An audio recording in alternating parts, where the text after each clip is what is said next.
Hello, everyone. So good to see you. Welcome to the newest episode of the GVGCast. What episode are we on at this point? Episode 96? 96, My gosh, if you can believe it. we're at Yep. episode 96. My goodness, I should check that beforehand. Thank you. Reverse nice. I'm your host today, Daniel Alba. I am joined by the lovely Ash Paulson to my side over here. And hello, how y'all doing today? We survived another week. Can you believe it? We did. How is it already the middle of March, man? Time is just going so fast these I days. have no idea.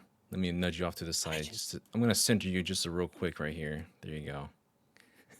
Centering you live. oh, perfect. Yeah, because I was a little bit to the side. Yeah. No problem. But this, if I'm not mistaken, I think this is your first time hosting GVG Cast, right? This is my first time hosting an official GVG cast. I don't know what's gonna explode when it happens, but it's gonna happen at some point. Just be prepared, everybody, because I literally built this up on this new PC from the ground up in the last half hour. But we're making it work. I am the guy who runs a lot of the Twitch streams on here, so I figured it'd be fitting that I at least get familiar with doing this as well. But we'll ease into it, nice and easy. How have you been, Mr. Ash Paulson? Tell me how you've been this week. Uh, I'm doing okay. I have to thank you for hosting because I'm actually nursing a pretty nasty headache right now, and I just was not quite feeling up to hosting. And you were very graciously more than willing to step into the host seat today, so I really appreciate that. But I'm still feeling well enough to be here. I was like, nope, nope, GVG Cast, I got to be here. I'm gonna miss the show next week because I'll be at PAX East, so I didn't want to miss two in a row, of course. But I'm okay. It's been a little rough because I know I've mentioned before that my wife injured her knee recently, and so that's been pretty tough, and just kind of helping her out and just taking care of her. So that's been not the easiest thing, but she's being a trooper, and we're just trying to keep things as positive as possible. And I've mentioned this before, but she and I both are so incredibly heavily invested into Final Fantasy 16, and she's been following the story right along with me. We've basically played, I'd say, 80% of the game together because she's just like she has to know what happens just like I do, and I think we're on track to finish this weekend. I think we're gonna. I'm about to play. I've done every last side quest. I'm about to play Echoes of the Fallen, the first DLC, because then you're supposed to play that before the end. It takes place right before the end. So I think we're gonna do Echoes of the Fallen tonight, and then finish the game over the weekend. And Man. what a ride it has been, is all I can say. And then on my own time, I've of course been playing Rebirth when I'm not doing freelance work and Patreon stuff and behind the scenes stuff for GVG. So keeping busy, keeping busy. Yeah, you definitely kept up with us for like major events of Final Fantasy 16. I'm just like, just you wait till you get to this point, and then we're like, but how does it top this moment? And then it does later on. Just like, how does this game have such the highs that it does? It's crazy. It really, I mean, it's very rarely have I been so completely turned around on a game, and I'm so glad that I didn't miss out on it to just based on my lack of interest in the pre-release marketing and trailers and stuff because man, I was completely wrong, and it's my favorite Final Fantasy since probably 13 too. Mm. I really enjoyed 15 for what it was, and I spent a lot of time in that game, but it was so deeply flawed due to its development hell that it went through, of course, especially in the story department. And 16, story wise, just it's so well realized. The world is so well realized, and the characters are so compelling. And Clive and Jill are like two goat FF protagonists for me at this point. I love them both.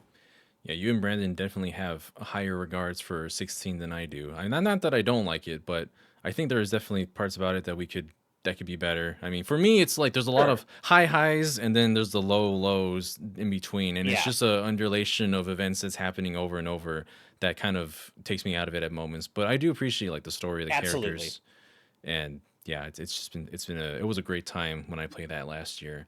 Mostly what I've been doing is Yeah. focusing on Rebirth pretty much this entire Same. last week. Yeah. So when I'm not, my wife's interested in Rebirth as well, but she never played the original FF7, so she has less of a, she's less invested in that than she is Hmm. 16. So on my own time, when I'm not working and she's, not available, I've been playing as much Rebirth as I can. And my God, of course, we're not going to get into spoilers, anybody, but this game, man, how does it exist in the form that it does? I can't believe it as I'm playing it still. The scale of it is crazy. Like when I think about how lived in the world is, like I remember at the end Yeah. of the credits for remake for the first game, there was a huge list of additional voice cast members because there were so many like additional voices everywhere. Everywhere you go that's populated, you just hear people talking and chattering in the background. Like it's an actual like living, breathing place. Whether it's like just the lower plate of Midgar, whether it was Wall Street, anywhere. And it's the same deal here. It just feels like there's an actual population that's living and existing in this space, and it feels so like well realized. And yeah, I just started chapter 6 at this point, so Okay. I've been trying to make my way through. I've been doing other stuff on the side. I'm editing a video right now that's going to be coming out hopefully later this week, or well, I guess early next week at this point. I didn't really mention this to anyone, but I was surviving. I was in survival mode over here because when my family came back from Japan. They brought a friend named COVID with them, and so Oh man. I had to like hole up in my room. Luckily, I'm like on the top floor in the very back, so no one really passes by here.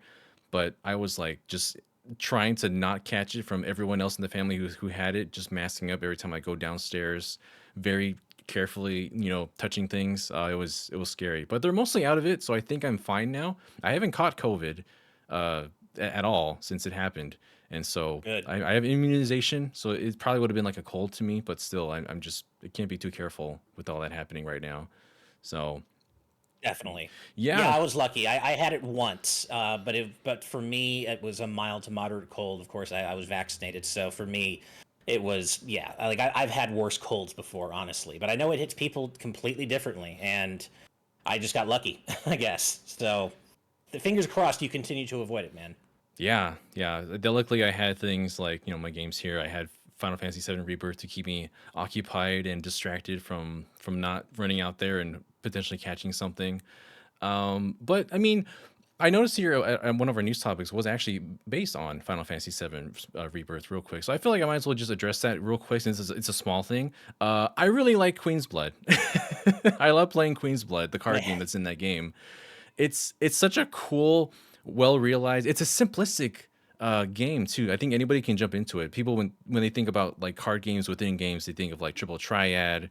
They might even think of like the one in Splatoon 3 is really fun too. It's technically still a card game. Genshin Impact has its own one called Genius Invocation, which it's way more complicated than Queen's Blood. But Queen's Blood is so popular that apparently Square Enix is considering doing further expansions to this, Right. because there's such a strong positive feedback from everybody talking about it right now, and I think that's really cool. I wish I loved it like other people do. And it's, to be clear, it's a me problem. It's not a Queen's Blood problem. It's a me problem. I recognize that it's an incredibly well designed, well thought out game. I'm just not really into card games, but I also know that there's this really cool meta story that has to do with Queen's Blood that that you have to play it to see what happens, and it gets really crazy apparently. Hmm. And so I've been forcing myself, and I've been getting better. My wife is also helping me because she's better at stuff like that. So I have been getting better at it though, and I've definitely started to learn how to exploit the AI and like build decks that you don't. And I'm sure this won't hold true for the whole game. I'm sure it'll get tougher down the road, but at least where I'm at now, I'm able to build a deck that just kind of overwhelms the AI in terms of limiting where they can place cards without really having to go into any major deeper strategies. Hmm. But I'm dreading for when that stops working because it's just I'm not a card game guy, but I recognize that it's really well designed. I do. This is something that I can imagine people, if they're not already doing it, designing their own physical copies of this game because it's very easy to set up and understand and put together. And yeah, I'm excited to see like what they plan to expand this with because I want to play against other people. This is a perfect game to play against other Uh people huh. with, and you can't do that in its current form. So I imagine that'll be something in some way or form that they can utilize and have available to people at some point. Because yeah, there's a lot of room to explore the rules and do more. But yeah, that's just a Yeah. quick little off-topic thing I wanted to bring up since we were already talking about Final Fantasy VII Rebirth. But we definitely have other news happening here today. And before we actually get into the news, I was going to address a quick something that has to do with our donations and bits and all that stuff. I mentioned the Ash real quick before the show started. So this is for everyone out there. Part of the reason why we moved from YouTube to Twitch is pretty much to help the algorithm for both channels. Um, there was a point where GVGcast wasn't really performing any better than it ever had been on YouTube, and that kind of that lower count of views kind of brings down the rest of the videos that we have on the channel currently. And Twitch has been kind of stagnated as well. So giving it a little shot in the arm with having more people view it here has been healthy for this as well. But also, we don't want to have the donations and bits be replacement for these super chats, because there were times when we're discussing something really in depth on YouTube and we were able to really get into a conversation like what's the lore behind Final Fantasy 7, etc., or what have you. And then we get asked, "Oh, who's going to win in a fight, Ronald McDonald or the Burger King?" And I'm just like, I don't I don't want to answer this question. Right. It's just a matter of disturbing the flow of the conversation, and I think it's also on us too. Like, we need to be able to look at our chats and like, if we see a statement, if we see something that is relevant that we can integrate into our discussion, I think we should be able to do that, if it's a statement or so. But we leave like the questions for the patrons that are at the very end of this show. That's where we have people who, they pay a monthly subscription, and they are allowed that privilege to be able to interact with us and ask a question in that sort of way. Like, I appreciate the donations, of course. We all For sure. appreciate any donations that you Yeah. guys do, but we might not be answering them to the degree that we have been in, to ask super chats in the previous place. And I want to be able to keep us focused on a discussion for like an hour at least, because the discussion I had with Brandon on here for episode 94 a couple of weeks ago, that was very engaging because we were able to focus on just each other and the topics that we had there. And I want us to have more of that with each other when Yeah. there's two people, three people, four people. So yeah, I don't want to, like, if that discourages you from sending a donation, I understand it. If you do send one, we appreciate you. If you do gift subscriptions to people on here, maybe I'll call those out at the end so we can at least recognize you for helping support this community. But that's pretty much what I wanted to get out there to everybody, just because, yeah, I want, realistically, if this was like the way it was on, for example, the Real Talk podcast, I don't know if I would listen as often, because the topic just kind of bounces all over the place over and over.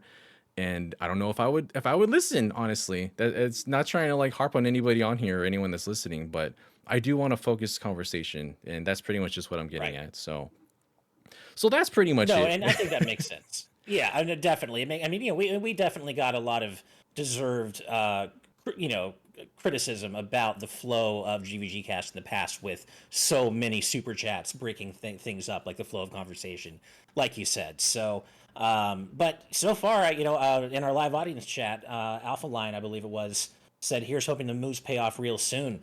Honestly, it kind of seems like they already are. A lot of our recent videos have been doing really well views wise ever since and it's not just because of the move to Twitch of GVG Cast, but I think it's definitely helping. And we've seen a big boost in our Twitch here, as you Mhm. know better than anyone, Daniel. Oh And yeah. so I think it's already, yes, we are taking a short term hit in terms of super chat donations and such. Yeah, we're definitely taking that short-term hit in terms of that revenue from donations, but I think for the overall health of the channel and longevity going forward, views wise, algorithmically, I think we're already seeing this kind of start to pay off. Yeah. So that's pretty much the one thing. Well, the one time I wanted to bring that up. People in the future will probably, they'll get their donations and probably not have it read. I'm sorry in advance. It's not nothing personal. I swear. We're just trying to run a professional show here. But yeah. That aside, we should probably get back to the actual topics at hand. I want to talk about Mario. What about you, Ash? Oh, I'm always down to talk about Mario, although I do wish our compatriot Brandon was here because he's like the Mario guy. He is the Mario. He has it right He down is. to a T, honestly. But Yeah. part of the reason is because in this last week was March 10th on Sunday, otherwise known as Mario Day. And it's really funny because Nintendo themselves doesn't really expound upon Mario Day. They kind of just let the fans decide what Mario Day is. They don't do too much on it themselves, and other than that, maybe they'll like announce a quick something or a hashtag or something to celebrate on social media. But we got a lot of little announcements this time. On Mario Day, we got the announcement of 3 games coming to NSO: Dr. Mario, Mario Golf, and Mario Tennis. They are now available right now on NSO, which is they kind of just hit us out of nowhere with more Game Boy and Game Boy Color games. A release dates for Paper Mario: The Thousand Year Door on May 23rd, Woo! which I'm super excited about. It's part of the reason why Me I'm too. spoiler. This is part of the reason why I'm making a video that's coming out soon. So keep an eye out for that. Luigi's Mansion 2 HD releasing in June on June 27th this year, and the Mario movie being re-released in theaters a day after the release of Luigi's Mansion 2 on the 28th. Oh my goodness, there's Lego Super Mario Kart coming in 2025 as well, which is something I feel like should have happened already. Seriously, it's a slam dunk, right? Yeah. And just news about, just updates on the next Super Mario Brothers movie that's going to be coming in, well, probably a couple of years from now. I think they said 2026 is their projected release date They for the did, movie. So, yeah, a lot and they of. specifically. Oh, Sorry, go ahead. Oh, no, it's okay. Go ahead. I think if I remember correctly, they specifically called it another movie set in the Mario movie. They didn't call it a Hmm. sequel necessarily. They didn't say the sequel to the Super Mario Brothers movie. They said another movie set in the Mario whatever. But curiously though, the wording was not indicative necessarily of a direct sequel. Although I kind of hope that's what it is.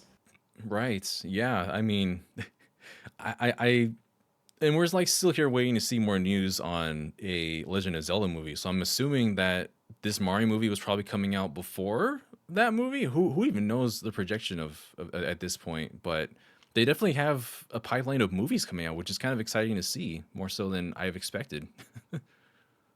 Yeah, it really. I don't think a lot of people were expecting much of anything on Mario Day this year just because it fell on a Sunday. But Hmm. then of course well-known accurate leaker Pioro said, oh, kind of suggested some stuff was going to happen like a Thousand Year Door release date reveal, and sure enough, it did. So that was a nice surprise, and there's just a lot of. I mean, I don't know about the.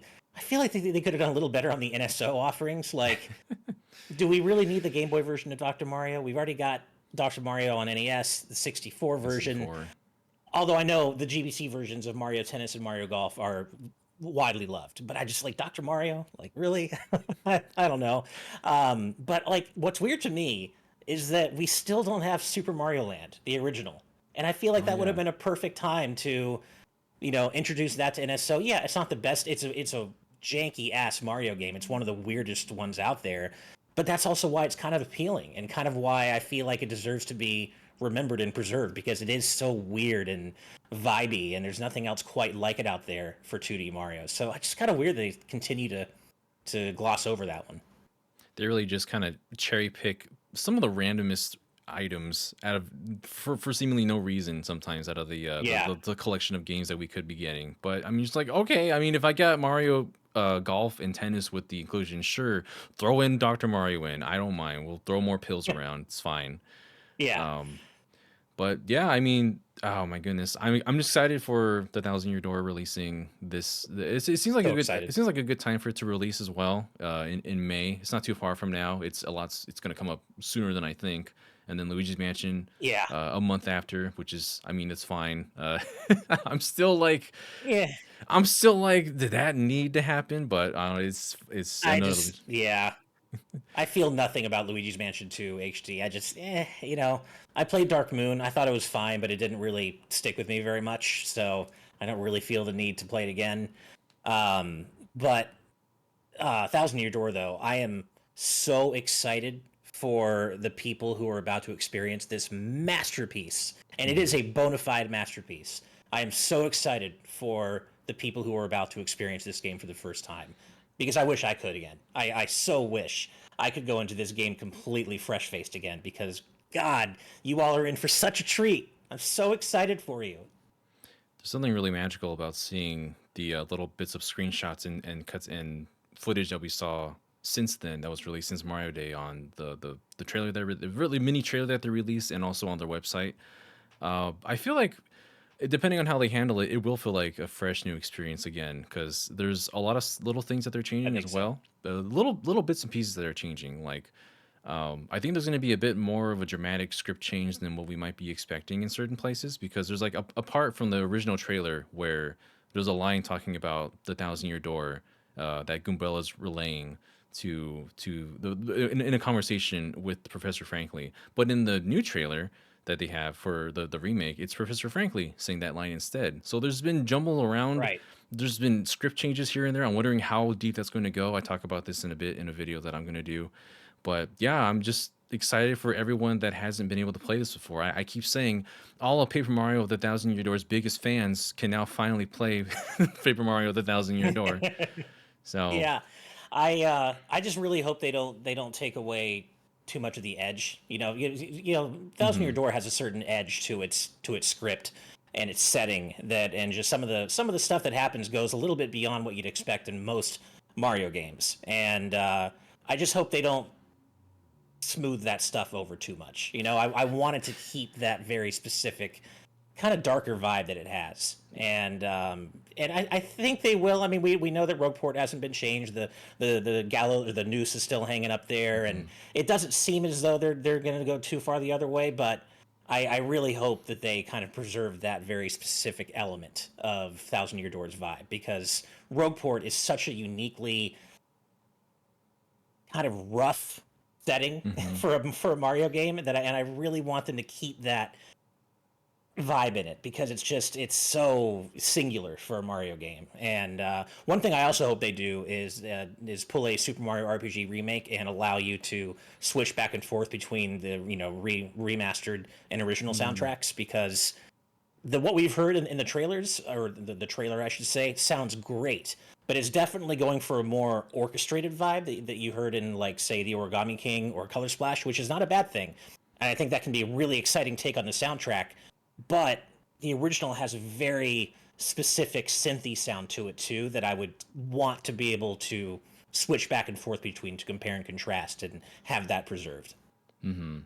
Yeah, there's a lot of the original that it's tricky when you're making a remake. Like, how much do you keep the same? How much do you preserve? And how much do you um, completely think of from the ground up? Music being one of the things, graphics, the lighting, the textures, everything. So I'm hoping that it's going to retain some of that as well. An option between two different soundtracks is always welcome. It's fun to compare and contrast while you're playing to see what changed and what's different. But yeah, that's pretty much what we have going on for Mario Day this year. There's any other topic within Mario Day that sticks out to you that really speaks to you, Ash? I just think it's odd that the Mario movie is being re-released in theaters, but I guess they imagine it did so well in its first theatrical run that it's probably kind of easy money just to do it all over again. So it's kind of random for them to be doing that, but sure. I think the only other thing I'd say, and this isn't specifically Mario Day, but Cutie Caitlin in our live audience chat earlier mentioned how cool it would be to end off the year with a new 3D Mario, and of course that would be the dream, because it is past time, it feels like, for the next 3D Mario to be at least announced. And at this point, they're probably going to wait for the Switch 2, I would imagine. But God, it feels like it's been so long. And I know we had Bowser's Fury, but that, of course, was a little bit more experimental, kind of a side mode. And it's been years now since Odyssey, and it just feels like it's time to find out what's next for 3D Mario. Year one of the Switch was when Odyssey Yeah, came out. That's crazy to think that we're now at the tail end of the 7 years ago. of this Switch life cycle, waiting to see what's going to happen in the future. And it feels like they kind of pushed back whatever was going to be the Switch 2 to potentially next year. We don't even know like what's the train of thought with that right now. So there's definitely something. There's definitely some titles that Nintendo's been holding close to their chest that we don't know quite yet. And once we have that announcement of the Switch 2, there's going to be like some kind of big blowout at some point. There's going to be a whole roadmap. The longer they wait for that, the bigger this is going to be, it feels like, because we kind of don't have anything else this year aside from Mario games, Peach, Paper Mario, and Luigi's Mansion. So yeah, I'm looking forward to Right. seeing what they've been cooking for like 7 years after Mario Odyssey has been out. So Yeah. And to extrapolate on that, I mean, it's going to be really exciting when we do finally get our next general direct, because we have so little visibility on what Nintendo's got cooking past June, really. Well, not even just on the Mario front, but really any front. So, Yeah. I'm not expecting any major things except for possibly Metroid Prime 4, but that might be cross-gen at this point. But I'm really looking forward to finding out what Nintendo's got for us in the back half of the year, because we don't really know that much beyond Endless Ocean and Luigi's Mansion 2 and Paper Mario. Yeah, you gotta watch out, everyone. Don't be fooled by those Nintendo Direct leak sheets that say New Leaf HD and a Fire Emblem game that I called 2 years ago it's coming out. Right, That was exactly. So I love that. I love that list going around. It's so good. that was hilarious. It's Um, so, and I love that that was based on your taste. So good. it's- New Leaf HD, as Amarex says, is probably my favorite part of the whole thing. oh my Oh, so goodness. good. But yeah, beyond that, beyond Mario, speaking of worlds that cross together, we have a game that I thought I forgot about for a good long time. Last Monday, MultiVersus came back to do an announcement and an update of what they've been up to lately. Multiverses is going to relaunch. They say it's going to relaunch again on May 28th this year. There's new key art that shows the Animaniacs and the brain in balloons in the background. During the footage that we saw, there was Dexter's lab and Right. the Townsville the the city hall essentially of Townsville that was on there as well, but no sign of like Dexter or the Powerpuff Girls. So that was an interesting choice for them to make, to show a stage for a character. The uh, Yeah. the whole news and everything around Multiverses has been such a weird ride, because that game essentially was Yeah. up for a good long while, and it was a beta. It was essentially like a beta, a playable free beta that you Warner Brothers still lets you like pay money for their season battle passes. Like, so they were always going to take it back down to make improvements upon it. But then yeah, it just kind of disappeared for more than half a year, almost a whole year, and now it's coming Yeah. back. It's coming back, and we got a lot of updates on like the tech that they're using, some mechanical updates. There was a lot of little technical things that we saw in there that we're going to be improving upon. But yeah, it's coming back. How do you feel about this game after all this time coming back into the public space after who knows how long? How many months has been since then? How do you feel? I just find it, and you kind of touched on this already, but I just kind of find it absolutely mystifying the way they've handled it, because I feel like the beta generated a decent amount of goodwill and some, some pretty decent momentum for the concept of what multiverses is. But then to go full radio silence for over half a year and expect people to still feel that same sense of momentum and expect them to still care that much. Maybe they will. I've got the wrong take on this, but I find it hard to believe that they're going to be able to kind of regenerate that momentum they had coming off of the beta. And I'd like to be wrong, because I Hmm. did like what I played. It's definitely it's got a way different feel to it from Smash, but I definitely enjoyed what I played of it, and I do appreciate some of the other changes they're making. Like, I read that Gleamium will now be able to be earned in game, so Hmm. that kind of pushes back against the microtransaction element of it a little bit. And I love the idea of what the roster can be. It's already, what we've seen is really cool in terms of all the different characters in it. The idea of having one of the Animaniacs or all of them, or Pinky and the Brain as playable characters sounds really exciting to me. But I feel like they went radio silent for a little bit too long. Like, a few months is one thing, but for over half a year, I mean, it's going to be almost a year now since they ended the beta that Multiverses will be launching, and I just feel like maybe that part of it wasn't very well thought out. You know? Yeah, we played on this very channel on the Twitch stream when Brandon and I were able to get a code for Multiverses. We played it, and that was like the biggest audience we ever had on Twitch at that time. There was a lot of interest in this game. There was like genuinely like, oh, this is like a Yeah. Smash clone, but it's more focused on two versus two, and so you can kind of buff your partners and kind of help your partners out. It's kind of built towards that kind of niche of 2v2, which is unique to what Smash kind of focuses on the multiplayer aspect entirely, not specifically two versus two. So it was something new to play with, And yeah, I mean, I tried a bunch of different characters. I liked what I was feeling. I was playing it pretty consistently for a while, but Hmm. as time went on, it was more apparent that they were like, they this was going to be something that they were going to take off for a while and make improvements upon it. But yeah, the choice to make this disappear for as long as they did, it kind of it does kind of take away from some of that goodwill. And I don't know if they can gain that back in time to have as much of a big reemergence of this game as it was last year. So it remains to be seen, honestly. So I don't know what Yeah. they're gonna how they're gonna I don't know how they're gonna catch back up, so to speak.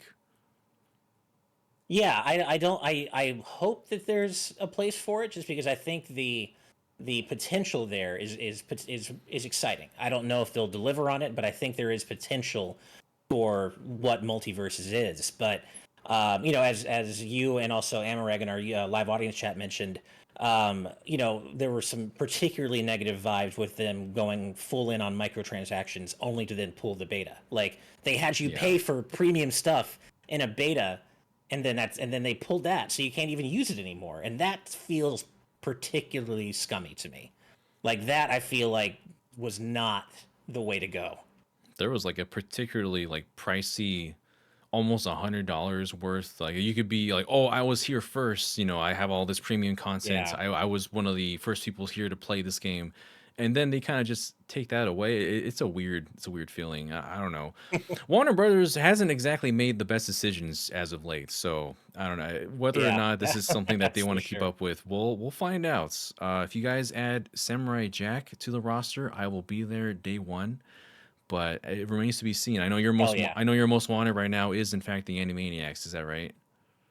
I think so. I whether it's all three of them as a trio or just all of them separately. Hmm. I'm just and it's I get this all the time. It is not just because of my dad. I just genuinely love Animaniacs, and but that's just makes it even cooler. It would be great if my dad got to do Yakko in multiverses. I think that would be cool as hell. But yeah, I just think there's so many visual gags they can pull from Animaniacs for any one of the Warner Brothers or the Warner sister, and I think it would be really fun to play them in a game like Multiverses. But speaking of bad decisions by Warner Brothers, one thing they could do that would be a good decision is having them tap Digital Eclipse to do like a Tiny Toons and Animaniacs retro collection because those Oh games are man, so good.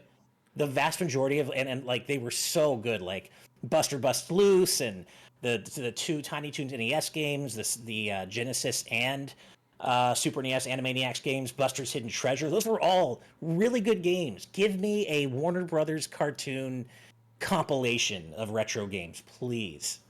those are certain licensed games that I hadn't really touched before. I love the Tiny. I remember watching the Tiny Toons way back, and they were still on cable television, and I really love those shows. But I never got to play those games. I don't know. I guess I kind of steered away from licensed games because I had a whole bunch on like the Game Gear Yeah. or the Genesis that weren't really that fun, and I was like, oh, licensed games are no. I guess I played all the wrong ones, but at this point, yeah, I want to be able to get in touch with some of these ones that people regard very highly, and if they can do something like that, I'd be totally down for it. Absolutely.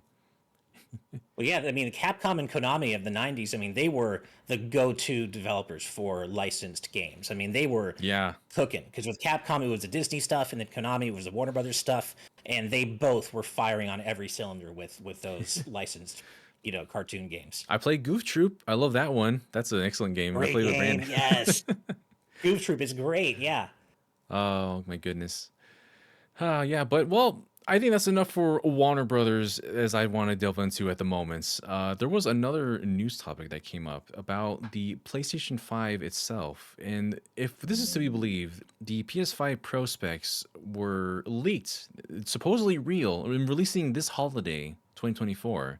And the specs in this document were telling us things about the PS5, like rendering at 45% faster speed than the PS5, 2 to 3 times ray tracing, times four in some cases, 33.5 teraflops, PSSR, PlayStation Spectral Super Resolution, so advanced upscaling and anti-aliasing solution, a support for resolutions up to 8K, planned for future SDK version, custom machine learning architecture, and an AI accelerator. So there's a lot of stuff here that we don't have see here for all the technical know-how, but there's a I lot of know. there's a lot of specs here that were leaked and that are apparently are going to be real. But when I look at this stuff, I'm just like, my PS5, it does a lot already. How advanced Yeah. do I need this supercomputer to be for me to be satisfied with its visuals, with its hardware, That's how I feel. I know, the PS5 is technically, they've said it's in the latter part of its life cycle, which is insane to me because I still feel like, I know the PS5 isn't technically new still, but it feels perfectly modern to me. I Mhm. don't need a PS5 Pro. Like we're literally right now we're playing Final Fantasy VII Rebirth, and I cannot believe how good that game looks. And yes, it would be nice if performance mode had better image quality. Like, yes, it's a little bit blurry for sure. Mhm. Yes, games can always look that little bit better, but like when I boot up Rebirth, I'm not sitting there thinking, man, I sure wish I had a PS5 Pro so that it looked better. I'm just sitting there in awe of how good it already looks. And I just, plus, with all this, and like you said, it's too bad Steve isn't here to, provide a little bit more context for these specs because he is definitely our tech specs guy. I have to imagine that this price point, this thing's going to come in pretty pricey, like what, 600, 550, and like, Probably. why? Like, why though? When the PS5 already is so incredibly capable in terms of a visual and performance sense, I don't know. Like, when I think of games like Horizon Forbidden West, that's still probably the best looking game I've ever seen, and I can't imagine needing games to look even better than that. Like, and that's just on base PS5. And like, I don't know. I just don't. But maybe we're not tech files. Maybe we're not the target audience for a PS5 Pro. But I just don't feel the need for this right now, or maybe ever. I think about games like Spider-Man 2 that I played last year, and I can't imagine, like, Yeah. of course there's performance mode, there's mode for better visuals, for better frame rates, but there's a point where I just don't really care if I see the reflection of myself in with ray tracing and every in the buildings, in the Yeah. water. Like, I just want a game that plays fun, This is part of the reason why Nintendo is so focused on working on games with a specific artistic direction, because those games kind of they endure a bit longer. Games on the GameCube, I think, still look and feel better than some of the ones that we see in modern day, like Wind Waker or Paper Mario, which we have HD Oh versions yeah. of those coming out of those out or coming out. But at the same time, like the last ones, the original versions of that, they hold up perfectly well, and you don't really need to have like stronger hardware to get my attention for something like that. But yeah, it's just like, at what points do we have enough power? At what point do we have enough frame rate and resolution? How many pixels do I need to see? Do I need to count every Yeah. strand of Cloud's hair when he's turning around to be satisfied? Exactly. Like, I mean, to kind of. Oh, sorry. Go ahead. oh no, I was just gonna say, like, for those of you that this excites you and you're interested in having like a more powerful PS5, I mean, that's all the power to you. I'm not saying that you should feel bad about wanting to have even more power by paying for another console that Sony doesn't need to make. But if that's your decision, like, that's totally up to you. It's just not something that's gonna probably appeal to me personally. Right. Well, and you just kind of touched on this, but to extrapolate a bit, like there are already games with incredibly unique, everlasting art styles that will continue to be the best looking games on any version of PS5. Mhm. As CSOR24 just mentioned, Okami HD is never going to look dated. And that's, you can play that on PS4, you can play that on PS5, and to put a point on another game that's coming out in a few days for PlayStation users, Hi-Fi Rush. You don't need a PS5 Pro for Hi-Fi Rush to not be one of the best looking games Mhm. I've ever played, and it will always be one of the best looking games out there because of that art style. And you don't need a PS5 Pro to change that. That's not going to ever make that any better. I mean, yeah, I guess if you're going to play it at 8K eventually, when 8K TVs are the norm, but I'm just saying it's more about enduring art styles than pure, you know, specs, I guess. And yeah, I mean, there's always room for improvement. Like I said, performance modes leaves a little bit to be desired in Rebirth, and that would probably be a lot better in a PS5 Pro. But I just feel like we're at the point where the returns are so diminishing at this point in a generational standpoint, and especially a mid-generational standpoint, Hmm. that yeah, I don't see the point. I do feel like we definitely have plateaued as far as like how far can we take visuals in our games at this point in time. And yeah, I don't really need to have so many games that look super like hyper realistic and everything. Like use that power if you're using that power to make something with a really unique artistic style that's going to stand apart from the rest. I mean, sure, go for it. I mean, I'm sure Yeah, there's definitely artistic styles that can't be achieved unless you have that higher plateau of resolution and power that something like the PS5 can provide. But at the same time, like you're also, I guess you're compensating for other kind of places you can develop as well for the game if you're focusing so much on visuals. But yeah, that's neither here nor there. I guess what I'm trying to say is that I enjoy my artistic looking games, but if something does look really nice and realistic, as like a game like Final Fantasy VII is Horizon Zero Dawn or Forbidden yeah. West, then that's totally fine for me too. I don't want to sound entitled or anything. I just I just want to play a game that I think looks good in my eyes and that plays very well. So that's just me. Right.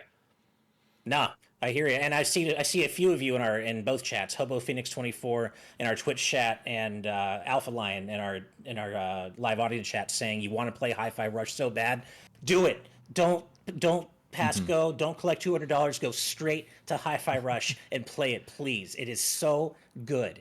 Please don't sleep on it. Yeah, please do. But yeah, that's it's going to be something we see develop in the future. We'll be keeping our eyes on that and see like when it gets officially announced. We'll see how the reaction of the general public is once that happens. But that's pretty much all we have here for our news topics of the week. We also have some Patreon topics as well. I think you have more than one for us, some quicker ones. So I'll go ahead and let you start us off, Ash, if you want to go All ahead and right. take one.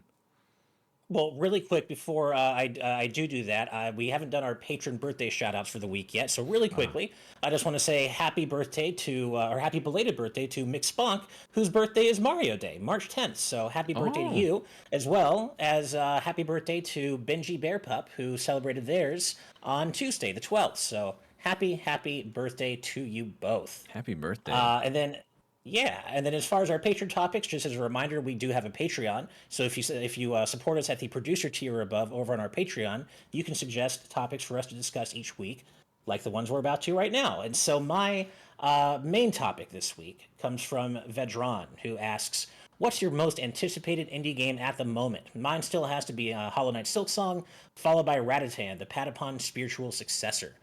Um, it's for me, I think it comes down to two. It's really hard for me to choose, and I think you already know what one of them is, Daniel, because you and I both previewed Hmm. this game and love it. Yeah. And I am, of course, talking about Mina the Hollower.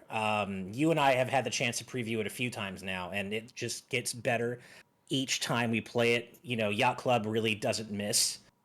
So they've got something really special cooking with Mina. And so that would be my easy answer, if not for another one, though, that looks so incredible, and that is the Plucky Squire. Uh, It's really hard for me to choose between those two. The Plucky Squire just looks so innovative and so singularly unique in the way that it shifts between 2D and 3D and has that gorgeous art style. I want to know more about it. I want to play it as soon as possible. You know, I feel like I know less about Plucky Squire and what it's going to turn out to be than I do Mina, of course. Mina is very clear in what its inspirations are, but it's doing what it sets out to do so well that I'm just really hyped for both for very different reasons. And I don't know that I could possibly pick between the two. Maybe I'd give the slight edge to Mina, but like I'm really excited for both. yeah, I'm pretty sure right there on my list was going to be Plucky Squire as well. That's just, it looks so Yeah, lovely and charming. The art style is amazing. The fact that it goes back and forth between two different art perspectives and different art styles entirely is something that I'm looking forward to playing as well. Another one, I guess, since I don't want to just completely take one that you already said, Hades 2 is a good one as well. I'm waiting to see more news yeah, about Hades 2 because the original was incredible. It looks amazing. I really love the line that Supergiant plays or that they make. Big fan of like, uh, gosh, what was it? Transistor was another one that they made as well. Yes, yeah. So I'm always looking forward to what games and what titles that they're working on next. And Hades 2 is definitely going to be the one that I'm going to be keeping my eyes on. Otherwise known as Ladies, because there's ours. It's a lot of Ladies, I actually haven't heard that. That's great. Yeah, shout outs to Hades. I'm not a roguelike guy at all, but shout outs to Hades for being like the one roguelike that I've really been able to enjoy. And to be fair, some of that is due to the fact that there is that optional god mode because that's just roguelikes aren't my thing, but that is pretty much the only roguelike that's really gotten its hooks in me, I think. So yeah. shout outs to Hades for that. I'm sure Hades 2 would be the same way. Yeah, the roguelite, that style of gameplay has kind of got its hooks in me in the past year or so. Yeah. The Splatoon 3 side order got me in there as well with that perspective. I know it's not everyone's cup of tea. Some people prefer Octo expansion to side order, but I played like every weapon in, in side order at this point because I loved it so much. But yeah, those two are two of the games that I'm really like looking forward to in the coming year or whenever they do decide to plan to release those. So keep it up, indie Nice. gamer, indie developers. You're making some great stuff lately. Yeah, and to shout out one Jacomon mentioned that I'm also really looking forward to Rugrats Adventures in Gameland, which comes out sometime this month. Oh It's yeah, got to come out sometime in the next couple of weeks because it's halfway through the month. And I got to play that at PAX West last year, and it was delightfully fun. So I'm definitely looking forward to that. Hopefully, we'll find out when it's actually coming out soon because it's got to be very shortly. So thank you for that. And then my other topic, just because it's kind of a one and done, just fun, quick answer topic, I also picked Marathon Max's topic for this week, who asked favorite pastry, sweet or savory? Go. Cinnamon rolls. Done. Easy. Bam. Nothing like a really good cinnamon roll, especially homemade or from like one of those gourmet. I'm not talking about Cinnabon. I'm talking about like a privately proper. owned family, yeah, proper cinnamon roll. And yeah, there are very few things in this life that I enjoy more than a really damn good cinnamon roll. What about you? Oh, I love cinnamon. I love a good warm snickerdoodle cookie. I love snickerdoodle. That's Ooh, it's one of my yeah. favorites. There's a place I used to go to pretty frequently called, I think you know the place. It's called Cream, and Yep. you can get like ice cream sandwiches with any kind of cookie as the sandwich part. So I would get like a cookies and cream. One side would be the snickerdoodle. Sometimes the other side would be a chocolate chip. It would be a mix or mash, or I would just put both snickerdoodle. I'd always get a dozen other cookies to just take home and have when I was going to my college because there's one right next to our bus stop, and I couldn't control myself every time, every so often. Right. So yeah, that's some of my favorite, and I'm also a fan of red velvet, like a good red velvet cupcake. Ooh. I know some people aren't really fans of red velvet. It's a bit divisive, but I really like a good red velvet pastry as myself. So Especially from sprinkles, like a sprinkles red velvet cupcake, so good.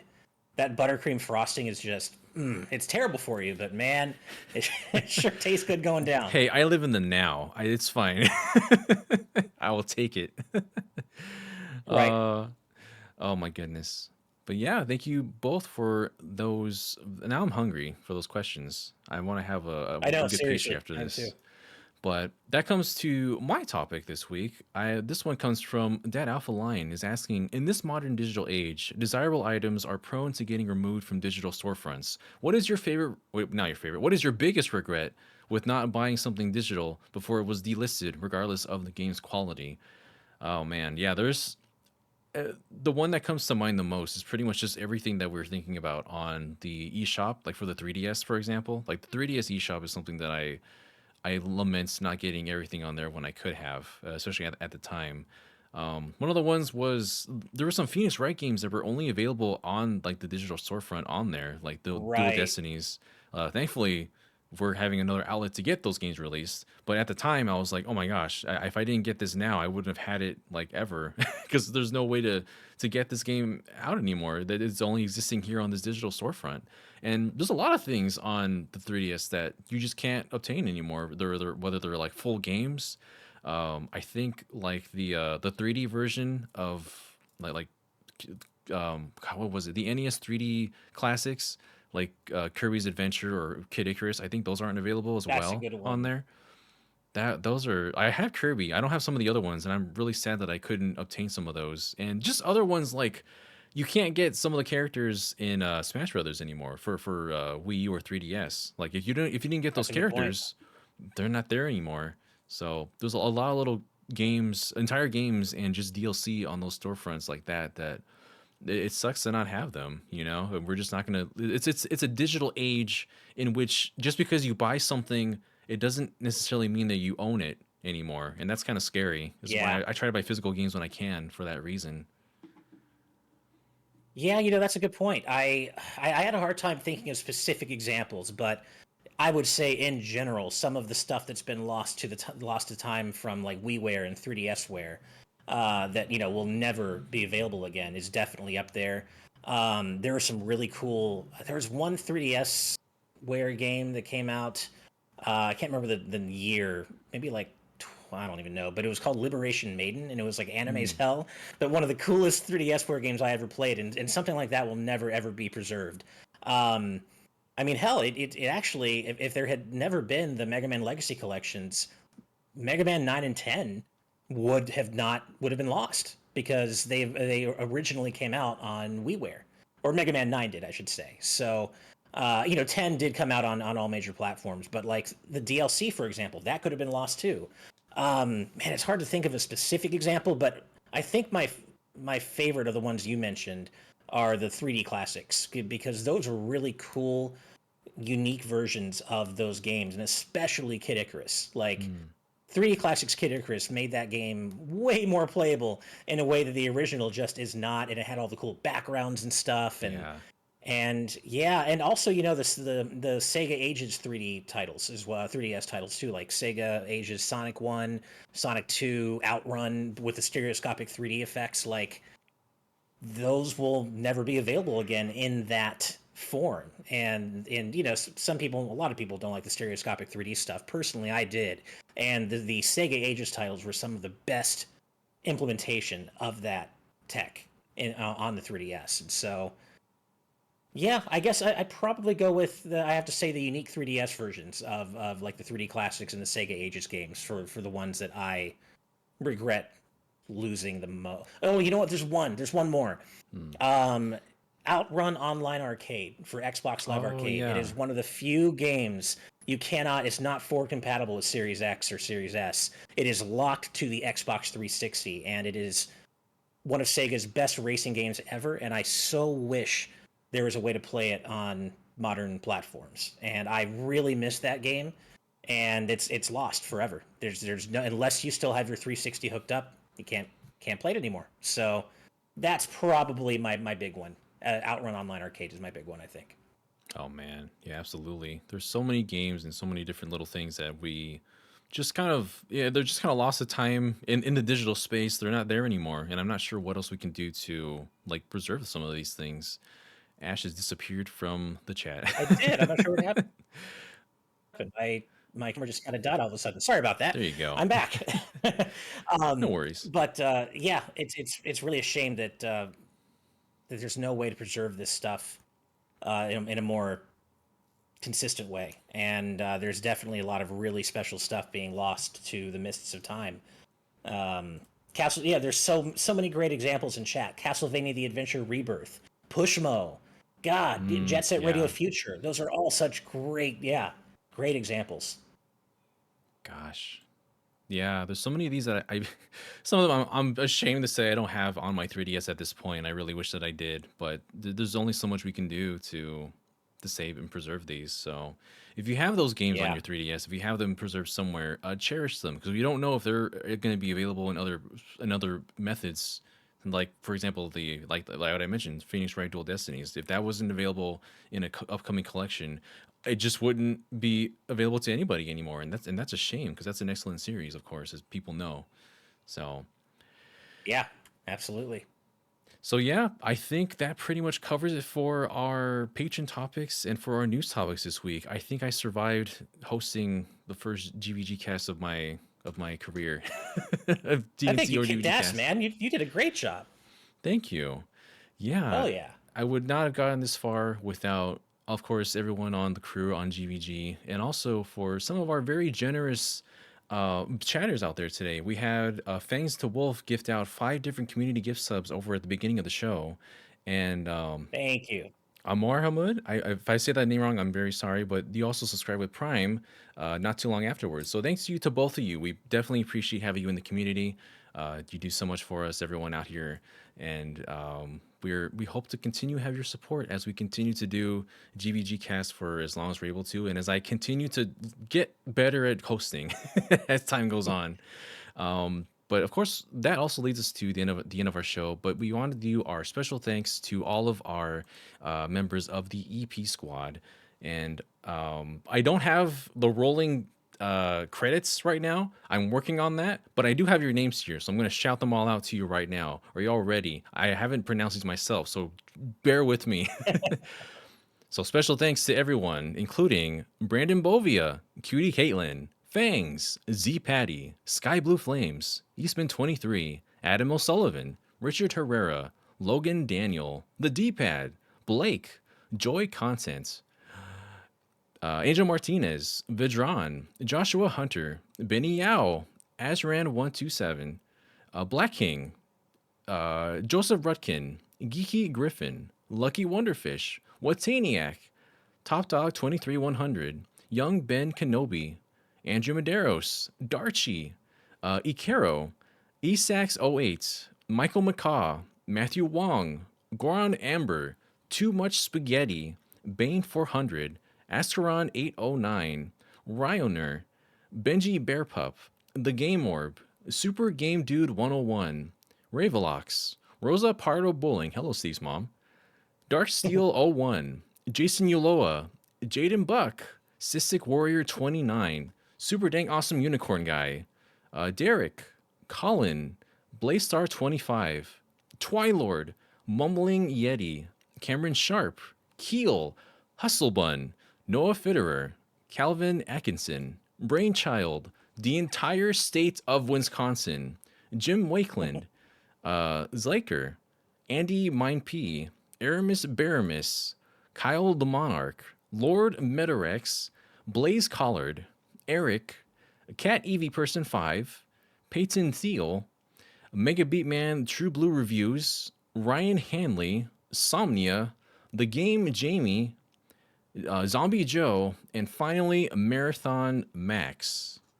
That is everybody on that list that I have right now. I hope if I pronounce your name wrong, you can yell at me in Discord later. Please do so. But that brings us to the end of the show. I need to memorize what the actual intro or the outro of this show is. Can you remind me real quick, Ash, if I missed anything before the end? No, you're good. I just usually say we'll see you next week for episode 97. The producer scroll will be back next week as well. Thank you for your patience, of course, producers. And for those of you in our live audience, we'll see you in a few minutes for our GVG Cast post show. And I just usually sign off with good night and good vibes.